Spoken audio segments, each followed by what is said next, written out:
You know, there are American heroes who don't like this idea. Neil Armstrong, Gene Cernan have both testified against commercial spaceflight and the way that you're developing it, and I wonder what you think of that. I was very sad to see that, because those guys are, those guys are heroes of mine, so it's really tough. I wish they would come and visit and see the hardware that we're doing here. And I think that would change their mind. They inspired you to do this, didn't they? Yes. And to see them casting stones in your direction. It's difficult. Did you expect them to cheer you on? So they're hoping they would.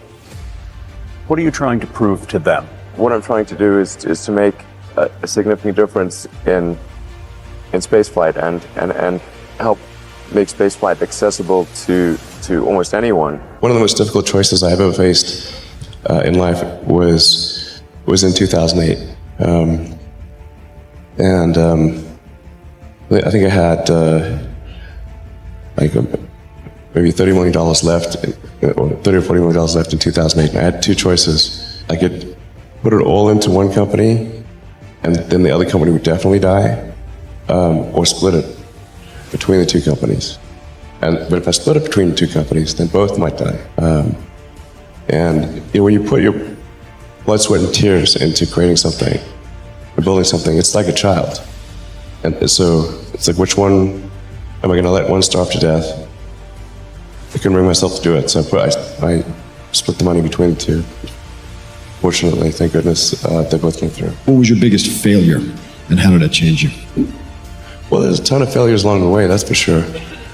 As I said, for SpaceX, the first 3 launches failed, and we actually were just barely able to scrape together enough parts and money to do the 4th launch.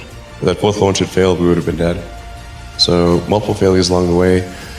I tried very hard to get the right expertise in for SpaceX. I tried hard to find a great chief engineer for the rocket, but the good chief engineers wouldn't join, and the bad ones, well, there was no point in hiring them. So I ended up being chief engineer of the rocket. So if I could have found somebody better, then we would have maybe had less than 3 failures. That 3rd failure in a row, did you think, I need to pack this in? Never. Why not? I don't ever give up. So many people tried to talk me out of starting a rocket company. It was crazy. One good friend of mine collected a whole series of videos of rockets blowing up and made me watch those. He just didn't want me to lose all my money. We're doing these things that seem unlikely to succeed, and we've been fortunate, and at least thus far they have succeeded. And now is the time to take risk. You don't have kids. As you get older, your obligations increase. And once you have a family, you start taking risk not just for yourself, but for your family as well. It gets much harder to do things that might not work out. So now is the time to do that before you have those obligations. So I would encourage you to take risks now. Do something bold. You won't regret it. How did you figure you were going to start a car company and be successful at it? Well, I didn't really think Tesla would be successful. I thought we would most likely fail. But I thought that we at least could address the false perception that people had that an electric car had to be ugly and slow and boring like a golf cart. But you say you didn't expect the company to be successful, then why try? If something's important enough, you should try, even if the probable outcome is failure. Or how do you think about making a decision when everyone tells you this is a crazy idea? Or where do you get the internal strength to do that? Well, first of all, I'd say I actually think I feel fear quite strongly. So it's not as though I just have the absence of fear.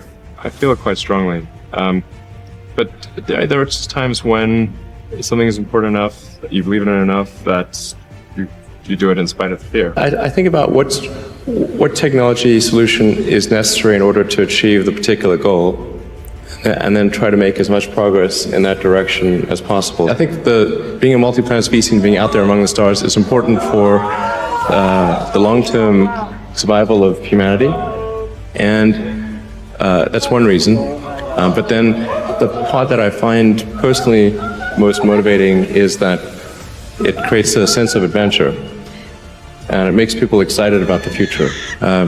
If you consider 2 futures, one where we are forever confined to Earth until eventually something terrible happens, or another future where we are out there on many planets, maybe even going beyond the solar system, I think that second version is incredibly exciting and inspiring, and there need to be reasons to get up in the morning. You know, life can't just be about solving problems. Otherwise, what's the point? There's got to be things that people find inspiring and make life worth living. When my brother and I were starting our first company, instead of getting an apartment, we just rented a small office and we slept on the couch. And we showered at the YMCA, and we're so hot up we had one computer, so the website was up during the day, and I was coding at night, 7 days a week, all the time. And I sort of briefly had a girlfriend in that period, and in order to be with me, she had to sleep in the office. So work hard, like every waking hour. That's the thing I would say if you, particularly if you're starting a company. Whatever area that you get into, given that, you know, even if you're the best, there's always a chance of failure. So I think it's important that you really like whatever you're doing. If you don't like it, life is too short. If you like what you're doing, you think about it even when you're not working. I mean, it's something that your mind is drawn to. And if you don't like it, you just really can't make it work, I think.